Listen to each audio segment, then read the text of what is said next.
Sandalwood ನಟ ನಟಿಯರ ಒಂದು social ಮೀಡಿಯಾದ ರಂಪಾಟ ಈಗ ಪೊಲೀಸ್ ಠಾಣೆ ಮೆಟ್ಲುಗಳನ್ನ ಏರಿರ್ತಕ್ಕಂಥದ್ದು. ಸೊ ಸದ್ಯಕ್ಕೆ ಏನಂತಂದ್ರೆ ದರ್ಶನ್ ಅವರು ಪ್ರಥಮ್ ಹಾಗೆ ರಮ್ಯಾ ಅವರ ನಡುವೆ ನಡೀತಾ ಇರ್ತಕ್ಕಂಥ ಜಟಾಪಟಿ ಬಗ್ಗೆ ಮಾತಾಡ್ಲಿಕ್ಕೆ, ಸೊ ಸದ್ಯಕ್ಕೆ ಈ ಸಿನಿಮಾ ಇಂಡಸ್ಟ್ರಿಯ ಪರಿಸ್ಥಿತಿ ಹೇಗಿದೆ ಏನು ಅನ್ನೋಂಥದ್ರ ಮಾತಾಡ್ಲಿಕ್ಕೆ ನಿರ್ಮಾಪಕರಾಗಿರ್ತಕ್ಕಂಥ ಕೆ ಮಂಜು ಅವ್ರು ನಮ್ಮ ಜೊತೆ ಇದ್ದಾರೆ. ಅವ್ರನ್ನೇ ಮಾತಾಡ್ಸೋಣ. ಮಂಜು ಸರ್, ಸಾಕಷ್ಟು ವರ್ಷಗಳಿಂದ ಸಿನಿಮಾ ಇಂಡಸ್ಟ್ರಿ ನೋಡಿದ್ರಿ. ಸೊ ಸಾಕಷ್ಟು ಸಂದರ್ಭದಲ್ಲಿ ಒಂದು ಮಾತು ಕೇಳಿ ಬರುತ್ತೆ, ಕನ್ನಡ ಸಿನಿಮಾ ಇಂಡಸ್ಟ್ರಿಯಲ್ಲಿ ಒಗ್ಗಟ್ಟಿಲ್ಲ, ಸೊ ನಟ ನಟಿಯರ ನಡುವೆ ಜಟಾಪಟಿಗಳು ನಡೀತಾನೆ ಇರುತ್ತೆ ಅಂತ. ನೀವು ಕಂಡಂಗೆ ಸ್ಟಾರ್ ನಟರ ನಡುವೆ ಫ್ಯಾನ್ಸ್ ವಾರ್ ಬಗ್ಗೆ ಏನ್ ಅನ್ಸುತ್ತೆ ಅಂತ? ಸರ್, ನಟ ನಟಿಯರ ಬಗ್ಗೆ ಜಟಾಪಟಿ ನಡೀತಲ್ಲಿರುತ್ತೆ. ಅದಕ್ಕೆ ಅದು ಏನು ಅಂದರೆ ನಾವು ಹೆಂಗೆ ರಿಲೇಷನ್ ಇಟ್ಕೊತೀವಿ ಅದ್ರ ಮೇಲೆ. ಆಮೇಲೆ ಇವತ್ತು ಡಿಜಿಟಲ್ ಮೀಡಿಯಾ ಬಂದ್ರಿಂದ ಅವ್ರು ಯಾರೋ ಕೆಲವರು ಅಭಿಮಾನಿ, ವರ್ಜಿನ್ ಅಭಿಮಾನಿಗಳು ಇರ್ತಾರೆ, ಬಳಿ ಡೂಪ್ಲಿಕೇಟ್ ಇರ್ತಾರೆ, ಕೆಲವರು ಜಗಳ ತಂದು ಕೂತಿರ್ತಾರೆ. ಅದರಿಂದ ತುಂಬ ಜನ ಅದನ್ನು ಉಪಯೋಗಿಸ್ಕೊತಾವ್ರೆ. ಅದು ಚಿತ್ರರಂಗಕ್ಕೆ ನೀವು ಅದನ್ನು ತಲೆಗೆ ಇಟ್ಕೊಳ್ಳೋಕೆ ಹೋಗಬೇಡಿ. ಆಮೇಲೆ ನಮ್ಮ ಸಿನಿಮಾ ಅನ್ನೋದು ನಾವು ದೇವಸ್ಥಾನ, ನಾವು ಪವಿತ್ರವಾದ ಸಿನಿಮಾ.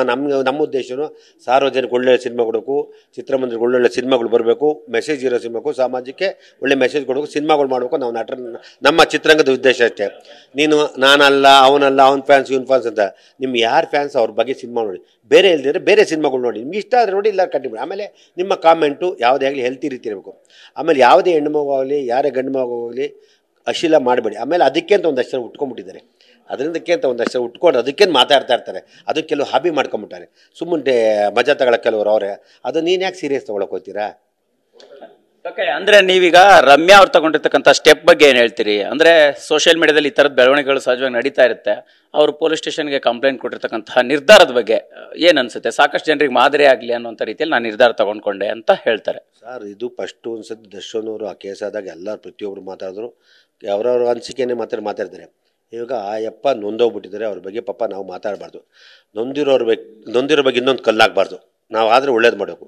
ಈಗ ಅವರು ಮಾಡಿದಾರೋ ಬಿಟ್ಟಿದ್ರು ನಮ್ಮ ಕೈಲಿಲ್ಲ. ಕಾನೂನಿದೆ, ಕಾನೂನು ನ್ಯಾಯಾಲಯ ತೀರ್ಮಾನ ಮಾಡೋದು. ನಾವೆಲ್ಲ ಯಾರು ಹೇಳೋಕ್ಕೆ?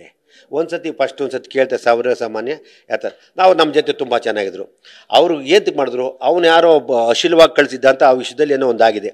ಇವ್ರು ಮಾಡಿದಾರೋ ಬಿಟ್ಟಿದ್ದು ದೇವರು ದೇವ್ರಿಗೆ ಮಾತ್ರ ಗೊತ್ತು. ಅದರಿಂದ ಅವತ್ತೆಲ್ಲ ಮಾಡಿದ್ರು. ತಿರ್ಗಾ ಪದೇ ನಾವು ಅದ್ರ ಬಗ್ಗೆ ಹೈಕೋರ್ಟು ಬೇಲ್ ಕೊಟ್ಟಿದೆ. ಹೈಕೋರ್ಟ್ ಬೇಲ್ ಕೊಟ್ಟು ಕಾನೂನಲ್ಲಿ ಬೇಲು ಸುಮ್ಮನೆ ಕೊಡೋಲ್ಲ, ಎಲ್ಲ ರೀತಿ ನೋಡಿ ಚೆಕ್ ಮಾಡಿ ಕೊಟ್ಟಿರ್ತಾರೆ. ಅದನ್ನು ಸುಪ್ರೀಂ ಕೋರ್ಟ್ ಕೇಳಿದ್ದಾರೆ.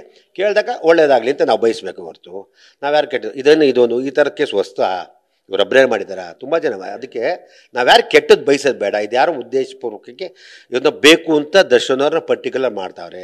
ಆಮೇಲೆ ಅವರಿಂದ ಎಲ್ಲ ನೀವು ಕಾಮೆಂಟ್ ಕೊಡಿ ಪಾಪ ಕಲಾವಿದ್ರು ಏನಂತಾರೆ, ರಮ್ಯಾಗೆ ಯಾರು ಮೆಸೇಜ್ ಮಾಡಿದ್ರೆ ಒಪ್ಕೋತಾರ, ಬೈತಾರಲ್ಲ, ಯಾರು ಮಾಡಿ ಅಂತ ಹೇಳಲ್ಲ.